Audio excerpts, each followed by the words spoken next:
Yo, what is going on, everyone? My name is Nick, or the Notorious Fantasy, and in today's video, we are doing a first-round NFL mock draft with trades on the Draft Network. We are officially 1 week away from the 2021 NFL Draft next Thursday at, I believe, 8 p.m. Eastern Standard Time, so we're getting excited. It's getting close to draft time, so we are going to start pumping out. There's probably going to be 2 more mock drafts after this until we finally reach the glorious day where our teams are going to hopefully get better and not make a terrible pick. So before I get into this 2021 NFL mock draft with trades, if you guys do end up enjoying this video and you end up having a great time, please make sure to hit that subscribe button down below, because not only is it free, I put out content every single day talking about fantasy football, the NFL draft, as well as NFL content. So make sure to hit that subscribe button down below, and let's get into it. We begin at number 1 with the Jacksonville Jaguars, and at this point, it is blatantly obvious who they're going to go with. Quarterback Trevor Lawrence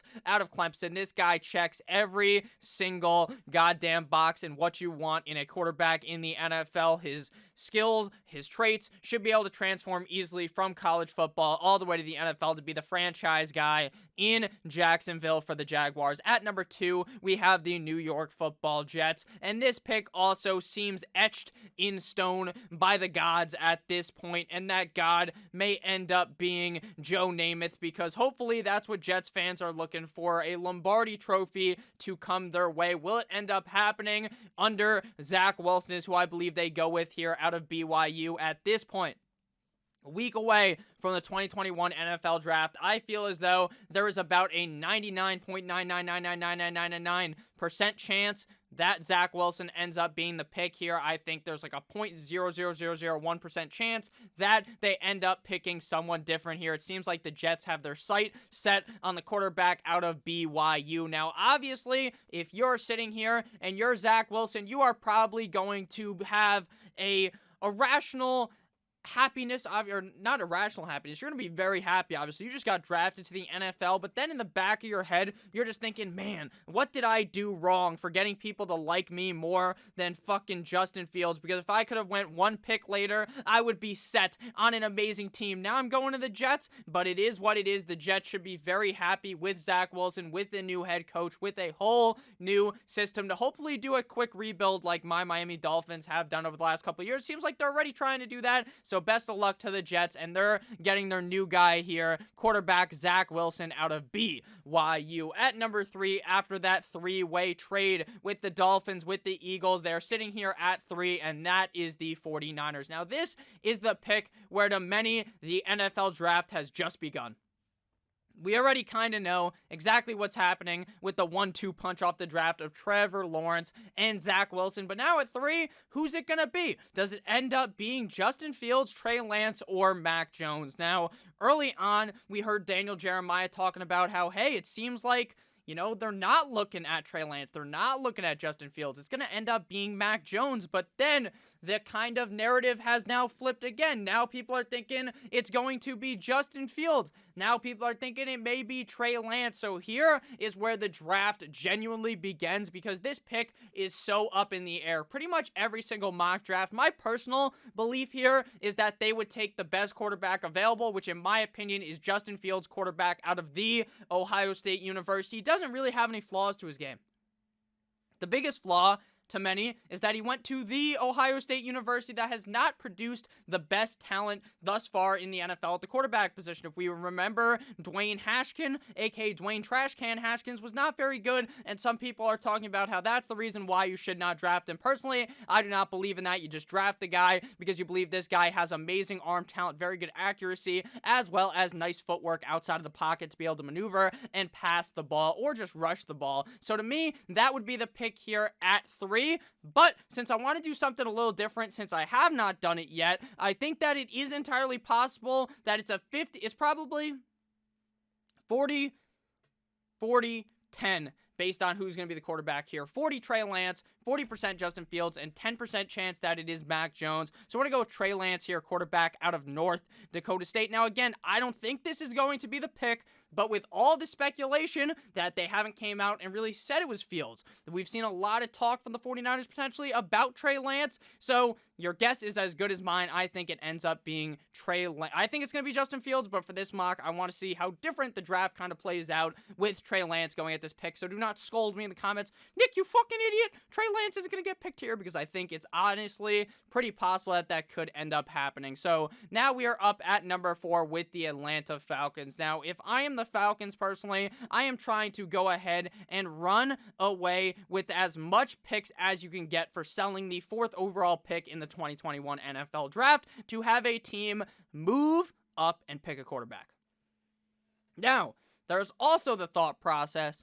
Kyle Pitts is a generational tight end. We have never seen a tight end come out that people are comparing to fucking Calvin Johnson, and he plays tight end. So, that thought process is maybe they just go ahead and end up drafting Kyle Pitts here at 4, but I believe a team is going to come calling for this pick. A team is going to want to go ahead and select Justin Fields, frankly. Obviously, because he's one of the top 3, top 4 quarterbacks in the draft. Teams are looking for quarterbacks. Obviously, even maybe the Vikings are looking to get one. Now, I don't think they would, but there's even more names than what you initially think of. You're initially thinking, oh, the Broncos, oh, the Patriots, oh, the Washington football team, oh, the Bears. But when you kind of think about it, it is entirely possible that another team looks to end up moving up. I mean, you never really know. The Eagles didn't seem to be completely sold on Jalen Hurts based on what they're saying. Now, they were also talking about yesterday about how when they don't know what to do with their decisions, they're playing rock, paper, scissors. I want to know who the asshole is who put scissors against rock when they thought they could pick Justin Jefferson versus Jalen Reagor, because that was clearly the wrong move, Mr. Philadelphia Eagles. But we're up here at 4, and my current belief is that the Falcons will trade this away, and I think that the team willing to go ahead and move up and get their guy is going to be the Denver Broncos, chilling here at 9 to move up and get Mr. Justin Fields. This is honestly the scenario I have talked about a lot because I really feel like it is going to end up happening. Obviously, again, the Bears, the Washington football team, as well as the Patriots could make this move as well, but this is what we're going to make for this given simulation. We are going to go ahead and click on the Falcons, and they're going to be trading with the Denver Broncos, and the Broncos are in the AFC. Obviously, the Broncos go ahead and offer their pick 9 for the pick 4. They're also going to have to give up a second-round pick, and they may have to give up a first-round pick next year. Again, not some kind of person who is going to tell you exactly what you need to trade up a couple of picks to go ahead and get this pick. So we're going to go ahead and send them a 3rd-round pick as well, just to make it look a little bit more clean. I apologize that you can't fucking see me right now. Call me John Cena, because I'm sitting in the dark in my parents' fucking basement like a virgin. At number 4, we have the Denver Broncos. They moved their way up here, and it's not to select Kyle Pitts. It is going to be to select quarterback Justin Fields of the Ohio State University. At number 5, we have the Cincinnati Bengals. Now, I have talked about this on end, endlessly, that I believe that they will pick Penei Sewell. Again, if I pronounce his name wrong, people be like, oh, you can't pronounce this guy's name, you're a fucking idiot. I apologize to Mr. Sewell if I pronounce his name wrong. He seems like a nice guy. I think that he's the pick here. We even saw the Bengals posted on their page the fucking new uniforms that look pretty sick. Guess what is in that picture? Joe Burrow's knee is fucking cut up like, what's that? Oh, man, I was trying to make a joke that I thought was funny. What's the guy from Twilight? Fucking Taylor Lautner. Cut up like Taylor Lautner. Having all those girls back in the day dying for him. That's how cut up this guy is, and how, like, oh, that was a funny joke right there. Speaking of Bronco, OJ was cut up, and I'm not talking about how he was cut up. I'm talking about how he cut up someone else, but it is what it is. At pick number 5, they're going to go with Penei Sewell. I do not believe that they end up picking a wide receiver here. I think the smart move is to protect Mr. Joey B at pick number 5. Now at 6, we got the Miami Dolphins, and I entirely think right here that the Dolphins are sold in on Kyle Pitts.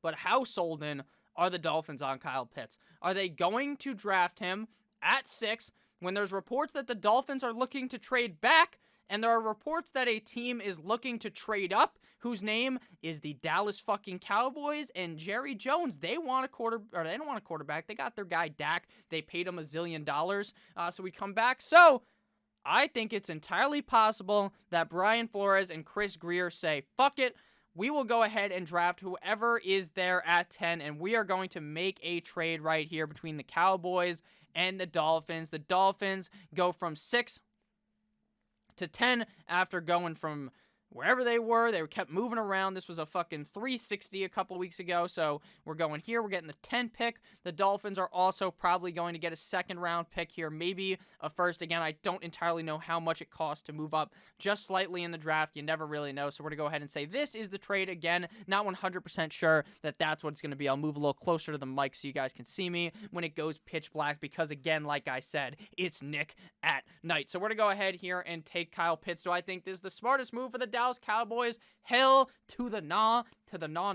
But Jerry Jones is just the craziest motherfucker that would be willing to do something like this. Kyle Pitts goes to the Dallas Cowboys. At number 7, we have the Detroit Lions. Now, I am also someone who believes that the Lions could draft another corner.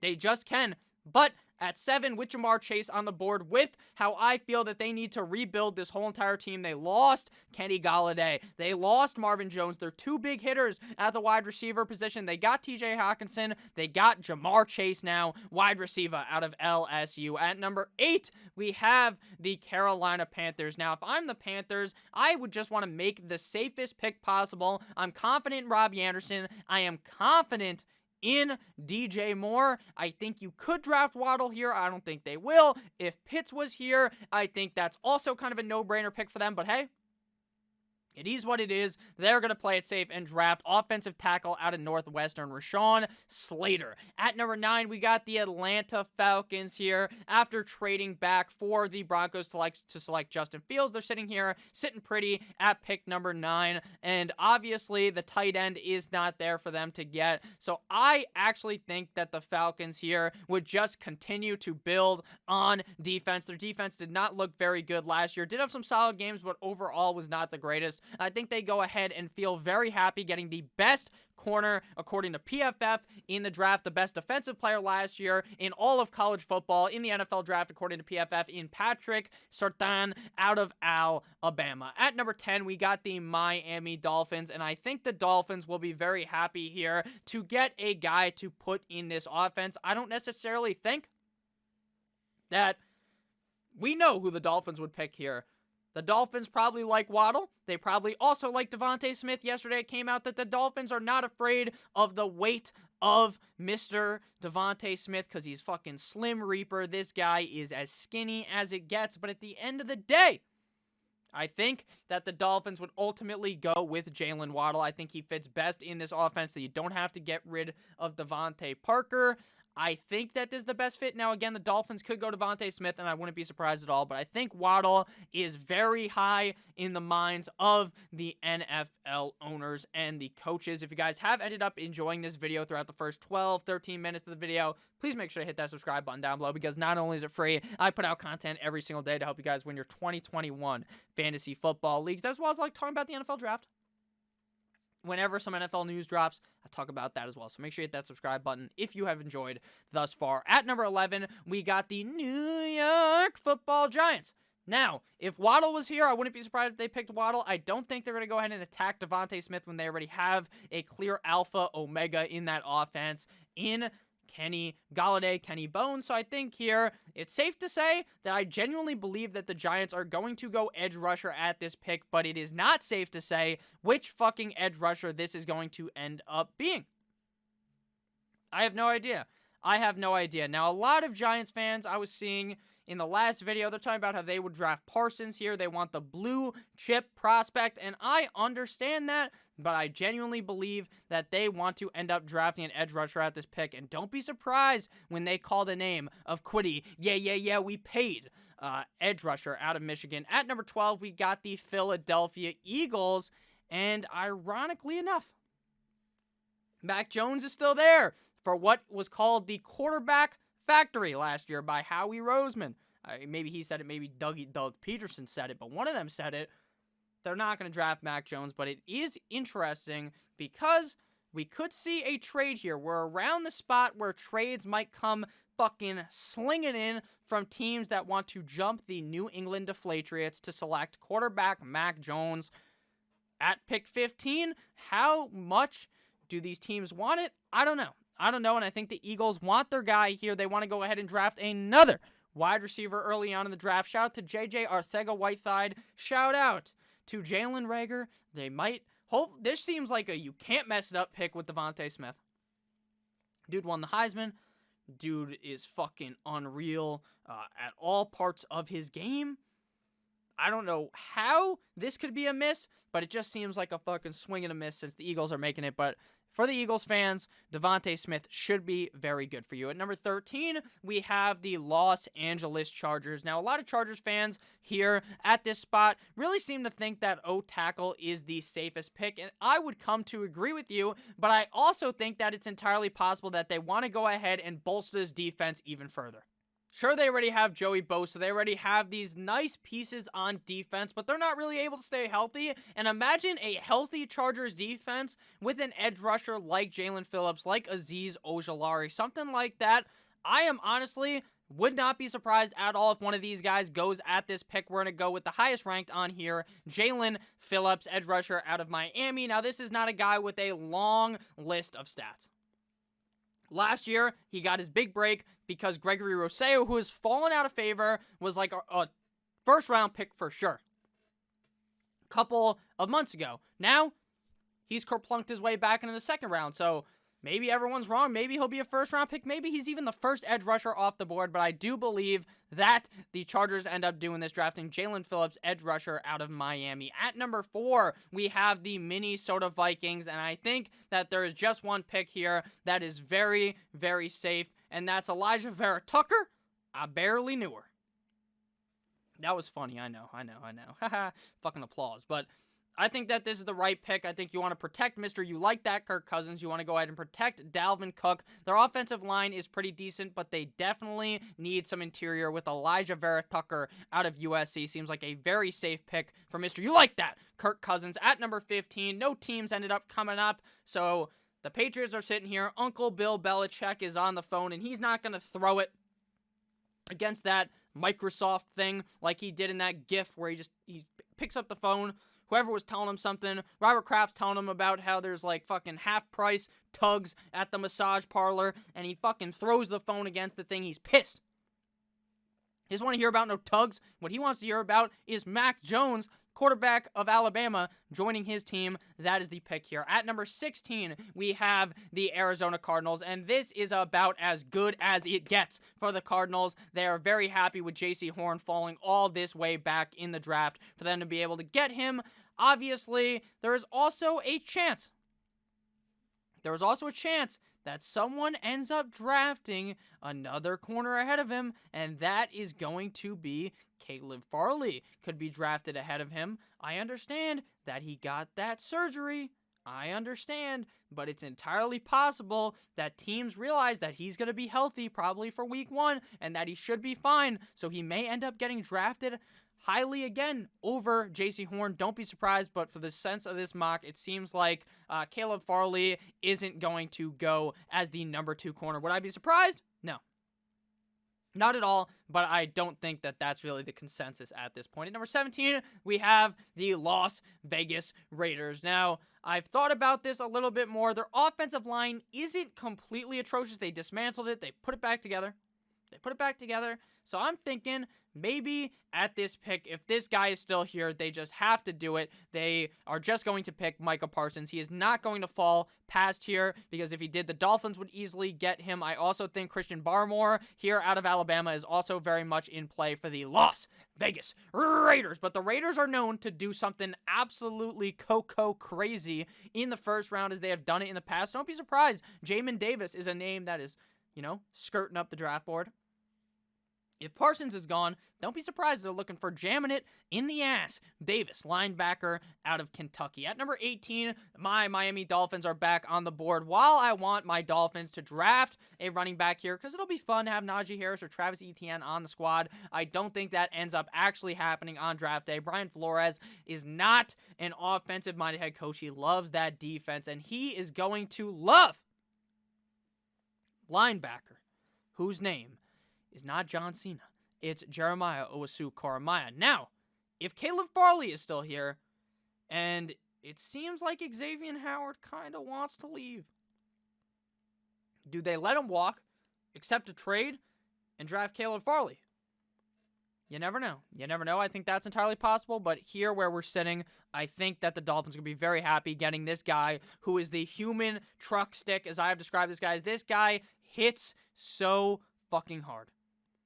It hits harder than the life after college when you realize you can't just drink and go to class anymore. You have to get a job. I'm getting close to that time. It's a tough scene. But we're going to go ahead and draft J.O.K.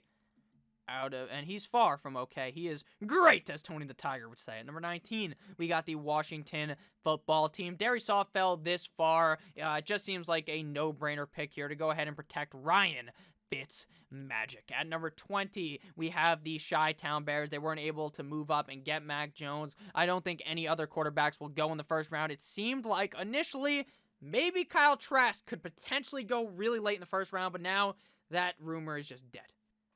Davis Mills is kind of moving up. Kalen Mond's moving up. Kyle Trask is moving down. But at number 20, we're here with the Chicago Bears, and I think that they end up just drafting the best wide receiver available. They need to go ahead and help out their boy in Andy Dalton. They end up drafting the best wide receiver still available in Rashod Bateman, wide receiver out of It's Cold Like Minnesota. At number 21, we have the Indianapolis Colts here, and so much O-tackle has fallen to this spot. Tevin, a.k.a. Leroy Jenkins, is still available at this pick. They lose one of the better O-tackles in the NFL in the offseason. So you know what they do? They just smack Tevin Jenkins into the lineup. At number 22, we have the Tennessee Titans, and the Titans are literally blowing their load at the fact that they can get Caleb Farley here. They just lost the guy whose name is escaping me, Malcolm Butler. While he wasn't the greatest, he was still pretty decent, pretty solid. Now they get Caleb Farley. Hopefully should be okay for week numero uno of the NFL season. At number 23, we got the New York Football Jets. The Jets, while I think they might be the first team, I think that no one's going to draft a running back until this spot. Now, there is reports that maybe the Washington football team is looking to draft Travis Etienne, and if any of you guys are fantasy guys, I'm throwing my fucking phone, my computer, everything out the window, because Antonio Gibson would be as good as dead at that point.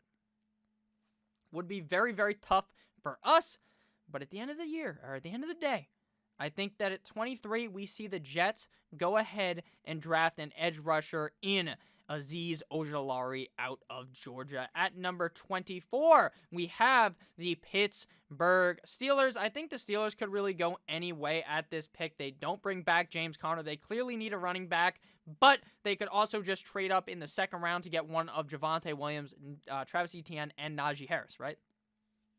So they don't necessarily need to make the pick here. But if they are like, fuck man, I want Harris, I want Etienne, you have to pick him here because you're not guaranteed to get the one you want in the next round because another team could just end up drafting them. So I feel very confident that they will just end up playing it safe and drafting Alex Leatherwood, O-tackle out of Alabama. Now, it's very interesting that Samuel Cosmi has kind of fell out of love as a first-round pick. Leatherwood, skyrocketing up. I think Leatherwood is a fine pick, though, to protect Mr. Big Ben Roethlisberger. At number 25, we have the Jacksonville Jaguars. I still don't understand why wide receiver is the number 3 need on their team. Don't understand it at all. They do not need a wide receiver. They have Marvin Jones. They have Laviska Shenault. They have DJ Chark. Baby Chark. I don't see it. Samuel Cosmi. They play it safe. Protect. Touchdown. Jesus. Trevor Lawrence. At number 26, we got the Cleveland Browns, and they were believe lending last year. It didn't end well because of a helmet-to-helmet hit that was helmet-to-helmet, but they didn't call it. The refs love the Chiefs. I'm just fucking with you guys. The refs love Tom Brady, just like Tom Brady loves to kiss his son. At number 26, we got the Browns. Again, they made a move. They got Clowney just on a one-year deal, so it should not at all at any point just determine what they're going to do here. I think they end up drafting Christian Barmore, interior defensive lineman out of Alabama. This defensive line is going to be friggity fresh, fucking sexy. Myles Garrett, Christian Barmore. Sheesh, as they say. At number 27, we got the Baltimore Ravens. And the Ravens here, I don't know. I want them to draft a wide receiver, so that's what we're going to do. But I'm not too sure if they would actually do it because they kind of just seem happy with Hollywood, seems like, and Mark Andrews, but they really need a true number one guy. And a lot of people like Elijah Moore, wide receiver, out of Ole Miss, but he is only 5'9". Again, he's the same height as me. We're both short kings, and I appreciate that. I'm not a heightist person. I'm not going to judge for being short, but I think Terrance Marshall fits the bill of a wide receiver 1 in the NFL, so we're going to draft him. But Nick, Elijah Moore's better. It's okay. You can think whatever you want. I'm probably going to be wrong on some of these picks, obviously, because it's impossible to predict the whole first round. If you can do that, you're pretty much a fucking genius because it's impossible to figure out what team's going to be trading around. At number 28, we have the New Orleans Saints. I think the Saints are also kind of in need of a wide receiver too, as Emmanuel Sanders is gone. They just have Michael Thomas. They got famous Jameis Winston. They famous, ain't it? But Greg Newsome fell all this far, and they're going to be very happy selecting Greg Newsome, cornerback out of Northwestern. At number 29, we have the Green Bay Packers. And I kind of make this joke in every mock draft, but it's so true. We need a receiver. We need a tackle. We need defense. We need this. We need that.